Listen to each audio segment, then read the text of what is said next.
Hello' বন্ধু বান্ধৱীসকল, কি খবৰ আপোনালোকৰ? সকলোকে মোৰ ইউটিউব চেনেল ৰীতা ব্লগলৈ স্বাগতম জনাইছোঁ। আজি আমি বনাবলৈ লৈছোঁ শুকান মাছৰ চাটনি। তেনেহ'লে আহক এই চাটনিবিধ আমি কেনেদৰে কি বস্তুৰ প্ৰয়োজন হৈছে আৰু কেনেদৰে বনালোঁ চাই লওঁ। প্ৰথমতে আমি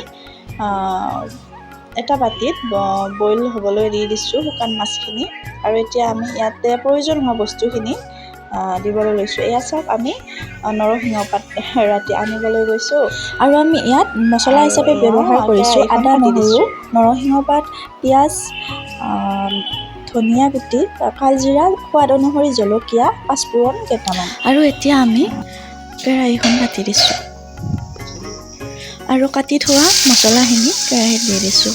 এতিয়া আমি এইখিনি অলপ ৰঙচুৱা হোৱালৈ ভাজি থাকিম।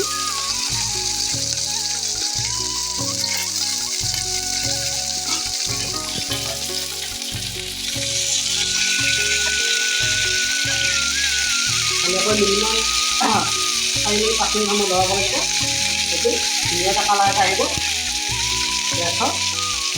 এতিয়া আমি এনেকৈ ভাজি আছোঁ।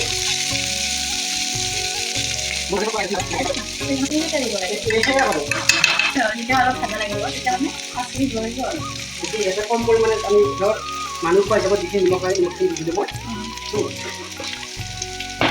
অকণমান তাতে ৰঙবোৰ অকণমান দিলে ভাল লাগিব নিশ্চয় ন।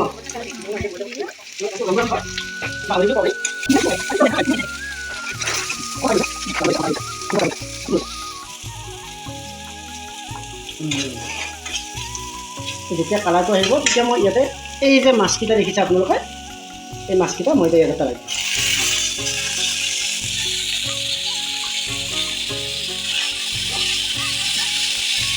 অকণমান গেছটো কমাই দিব লাগিব।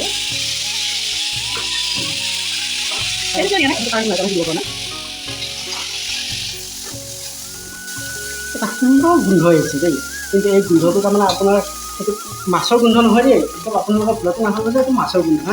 এইটো তাৰমানে আপোনাৰ এনেকুৱা এটা গোন্ধ মানে ভাজিলে যিটো এটা গোন্ধ, পিঁয়াজৰ গোন্ধ আহিছে, আদা ৰচুনৰ গোন্ধ আহিছে, লগতে তাৰমানে কালজিৰা গোন্ধ আহিছে, নৰসিংহৰ গোন্ধ, এটা সুন্দৰ গোন্ধ। আপোনালোকে এই মিশ্ৰণটো বনাই ঘৰত তাৰমানে কেতিয়াবা খাব পাৰে গৰম ভাত লগত দালি লৈ কিনে। বহুত ধুনীয়া, ঠাণ্ডা ভাতৰ লগতো আৰু টেষ্টি, বহুত পানী দিয়া ভাতৰ লগত গৰমৰ দিন। যদি একো নালাগে এনেকৈ বনাই খাব পাৰে। মোৰ মানুহজনে মোক প্ৰায়ভাগে বনাই খুৱাই থাকে, কিন্তু আজি মোক ক'লে যে তুমি বনাচোন মই খাম।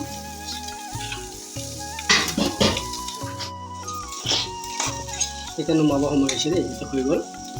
এতিয়া আমি এইটো বস্তু নুমাই দিম ধুনীয়াকৈ। নুমাই কিনে অকণমান ঠাণ্ডা হ'লে ৰখিব লাগিব, অকণমান ঠাণ্ডাটো পিচিব লাগিবতো। অকণমান মানে ঠাণ্ডা হোৱালৈ নুমাই কেনে থৈ দিবা। ইয়াতে আপোনালোকে আৰু এটা কাম কৰিব পাৰে, ইয়াতে নুমোৱাৰ পিছত বস্তুটো কম পৰিমাণে 2 টোপমান খাৰ দিব পাৰে। এই 2 টোপমান এনে খাৰটো দিলে নাম মাত্ৰ অকণমান আৰু অকণমান খাৰটো দিলে তাৰ তাৰমানে ভাল, আৰু অকণমান এনে খাৰটো দিলে তাৰ কালাৰটো এটা ধুনীয়া কালাৰ এটা আহি যায়। এতিয়া এইটো মই খাবলৈ টেষ্টি হয়, বন্ধ কৰি দিলোঁ। এইটো চাওক, আপোনালোকে চাওক, এনেকুৱাও খাব পাৰি দেই, বৰ সুন্দৰ হৈছে বস্তু। এনেকুৱাও খাব পাৰি, এইটো ইমান ধুনীয়া ভাজিছোঁ নহয়, ধুনীয়া কালাৰ আহিছে দেই। ইয়ামি ইয়ামি, এটা ইয়ামি বুলি যে কয় ইংলিছত, বৰ সুন্দৰ হৈছে দেই। মিক্সিত পিচিবা। কাৰণ তাৰমানে কি, তোমাৰ বহুত কষ্ট হৈ যায়, সেইকাৰণে পতাত নিপিচে আৰু কাম কৰি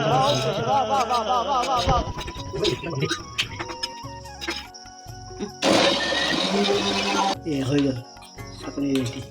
ধুনীয়া হৈছে। আৰু এতিয়া কিবা দিব লাগিব নেকি? একো নালাগে, এতিয়া চিভাত দিব লাগিব ডাইৰেক্ট মানে মুখত। হৈ গৈছে, ঠিক আছে।